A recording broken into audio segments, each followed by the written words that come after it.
বাসাও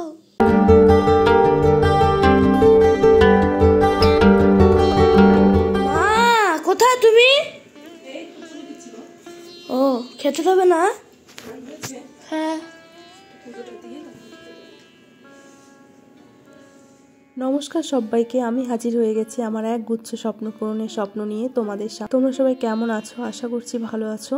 আমরাও কিন্তু খুব ভালো আছি। আজকে শনিবার, আর এখন কটা যে বাজে যাই হোক অতটাও খেয়াল নেই। তো সকালবেলা আমার কিন্তু সমস্ত কাজ হয়ে গেছে, মানে বাসি কাজ, ঘর ঝাড় দেওয়া, ঘর মোছা, এমনকি স্নানও হয়ে গেছে। তারপরে হচ্ছে কিছু টুকটাক জামা কাপড় কেচেছি, দিয়ে তারপরে কিন্তু এই যে পুজো দিতে বসে পড়েছি। আর দেখো কত ফুল, তাই না? একদিন ফুল ছাড়া ঠাকুরকে পুজো দিই, আবার একদিন একদম ঠাকুরের সিংহাসন ভরে পুজো দিই। আসলে ওই যে কালকে শিয়ালদা গিয়েছিলাম না, সেই শিয়ালদা থেকে আসার সময় না, শিয়ালদা থেকেই আর কি যেমন সবজি বাজারও করেছি, তেমন কিন্তু এই যে ফুলগুলোও নিয়ে এসেছি। 3খানা চেন এনেছি, 3খানা চেন নিয়েছে হচ্ছে 15 টাকা, মানে এক একটা চেনের দাম বলছিল 10 টাকা করে। তো আমি হচ্ছে 3টে চেন এনেছি 25 টাকা দিয়ে, তো 5 টাকা আর কি কম নিয়েছে আমার।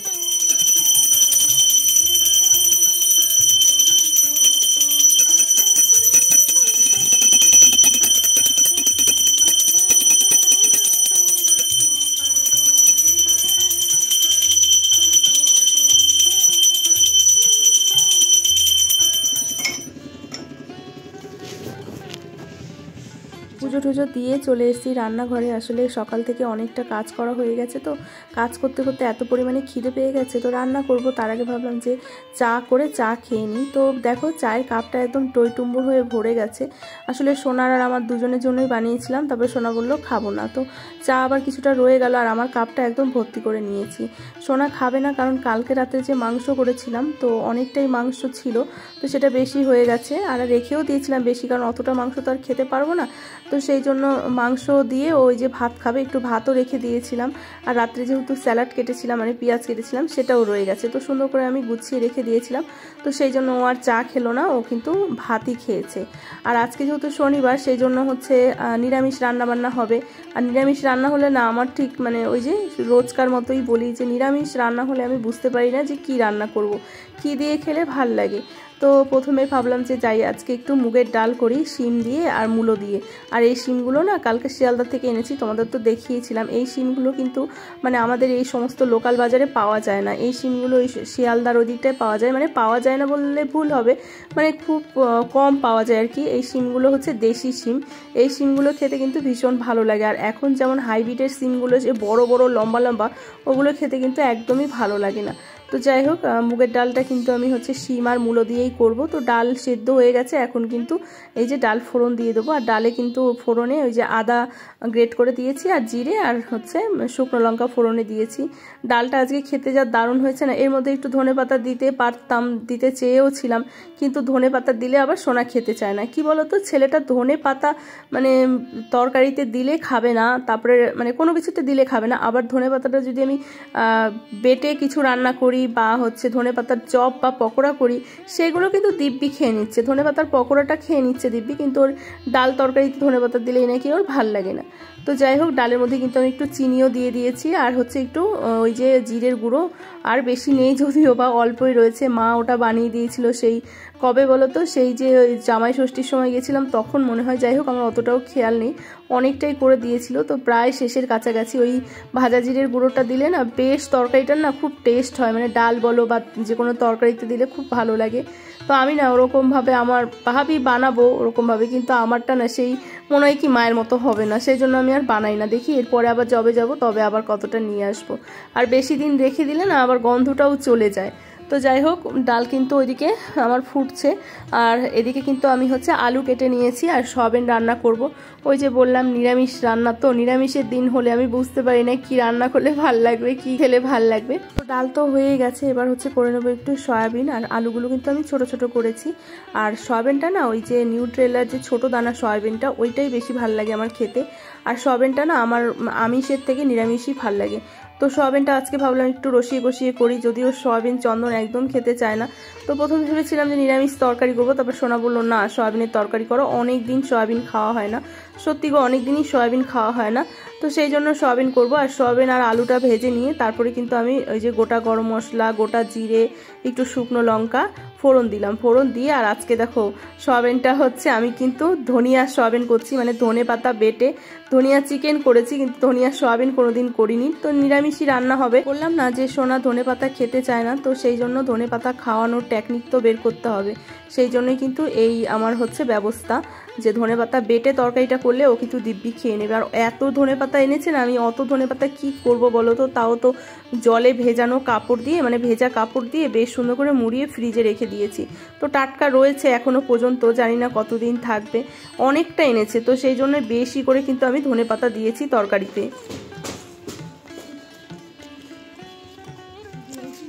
রোজ চলে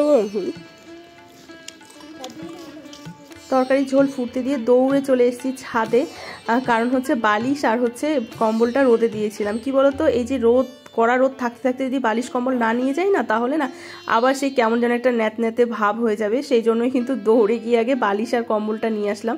ঘরে এসে দেখি তরকারির ঝোল একদম ফুটে গেছে।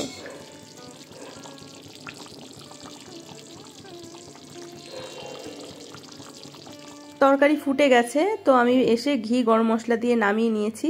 এবার এই যে বললামই তো, বারবারই বলছি এক কথা, নিরামিষ হলে কী রান্না করব বুঝে পাই না। তো এখন এই যে করে নেব হচ্ছে একটু ধনে পাতার বড়া, আর এই যে লঙ্কাগুলো এনেছিল চন্দন বড় বড়, এই লঙ্কাগুলোর কি যে আমি উপায় বের করব বুঝতে পারছিলাম না। তারপর চন্দন বললো আমাকে বেসন দিয়ে ভেজে দাও, তো যথারীতি সেই জন্য অল্প করে ভাজলাম, জানি না খাবে কি খাবে না, ভালো লাগবে কি লাগবে না, সেই জন্য তিনটেই ভাজলাম, বেশি ভাজলাম না, যদি ভালো লাগে পরে আবার ভেজে দেব। তো এখানে এই যে লঙ্কার চপটা আগে ভেজে নিয়ে তারপরে কিন্তু বাদবাকি ধনে পাতার চপগুলো ভাজবো।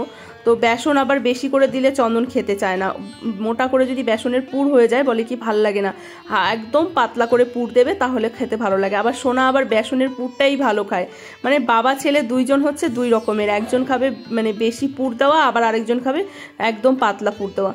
তো ওইদিকে বড়া ভাজা হচ্ছে, ততক্ষণে ভাবলাম যে যাই টেবিলে সব কিছু জোগাড় করি। আরেকজন দেখো ডিউটির থেকে এসে স্নান করবে, আবার আমার পেছন পেছন ঘুরঘুর করে বেড়াচ্ছে। আমি বলছি রান্না হয়ে গেছে, যাও স্নানটা করে নাও, খেয়ে নাও, বেলা হয়ে গেছে যদিও। আর আজকে আমি যেহেতু একটু চা বিস্কুট খেয়েছি, সকালে কিছু খাইনি, সোনা তো ভাত খেয়েছে, সোনার অত খিদে নেই, তার মধ্যে হয়েছে নিরামিষ, আরও খিদে নেই, আর ওর বাবা আবার খেয়ে এসছে। তো আমি বলছি তোমরা খাও খাও, না খাও আমি কিন্তু খেয়ে নেব। তো তারপর ওই যে ঝটপট করে স্নান করে এসছে, তো ভাত ঠাত বেড়ে আমি কিন্তু ওইদিকে বড়াও ভাজা হয়ে গেছে, ধনেপাতার বড়া। আর ধনেপাতার বড়াগুলো আজকে এত ভালো হয়েছে খেতে, দারুণ টেস্টি হয়েছে, মচমচে হয়েছে পুরো। আর আজকে কিন্তু ধনেপাতার বড়ায় শুধু বেসন দিয়েছি, এর আগে আমি চালের গুঁড়ো দিয়েছিলাম, চালের গুঁড়ো শেষ হয়ে গেছে, ওই যে বাড়ির থেকে নিয়ে এসেছিলাম চালের গুঁড়ো, এখন কিন্তু চালের গুঁড়োটা শেষ হয়ে গেছে। কিন্তু ওই যে মানে দুটো জিনিস একসাথে নিয়ে এসেছিলাম, চালের গুঁড়ো আর হচ্ছে ওই যে ভাজা জিরের গুঁড়ো মশলাটা।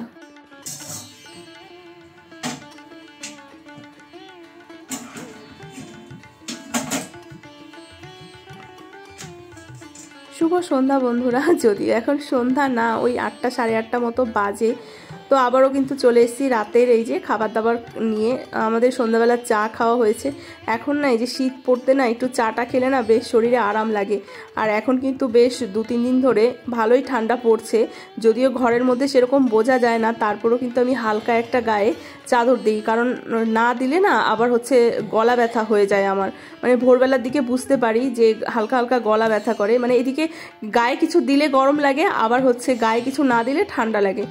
যদিও বাইরে বেশ ভালো ঠান্ডা, কিন্তু ঘরের মধ্যে অতটাও ঠান্ডা লাগে না, বোঝা যায় না। যাই হোক, অত কথা বলে লাভ নেই, যতই ঠান্ডা পড়ুক আর যতই গরম পড়ুক, আমাদের মেয়েদের কিন্তু এই রান্নাঘরে হেসেল ঠেলতেই হবে। সে যত বড় যাই করুক না কেন, বাইরে যদি সে কাজও করে তারপরেও কিন্তু ওই রাত্রেবেলা এসে রান্নাঘরে ঢুকতেই হবে।